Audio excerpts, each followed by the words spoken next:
కర్ణుడు కుంతి కుమారుడైన కౌరవుల పక్షాన ఎందుకు ఉన్నాడు? కుంతి వివాహానికి ముందే సూర్యదేవుడి వరంతో కర్ణుణ్ణి పొందింది. కాని సమాజ భయంతో ఆ శిశువును నదిలో వదిలేసింది. అతన్ని సూతపుత్రుడు అధిరథుడు రాధా దంపతులు దత్తత తీసుకొని పెంచారు. అందుకే కర్ణుడు తనను సూతపుత్రుడిగా భావించుకున్నాడు. కాని నిజానికి క్షత్రియుడే.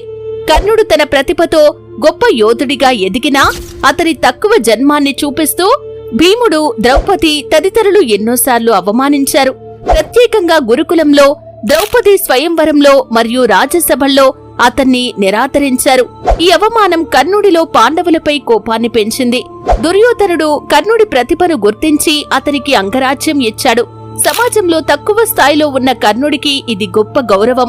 దుర్యోధనుడి మీద కృతజ్ఞతతో అతడు జీవితాంతం అతని పక్షాన నిలబడాలని శపథం చేశాడు.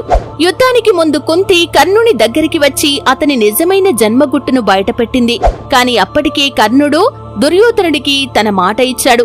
తాను కౌరవుల పక్షాన్నే ఉంటానని, కాని పాండవుల్లో అర్జునుణ్ణి తప్ప మరెవరినీ చంపనని మాటిచ్చాడు.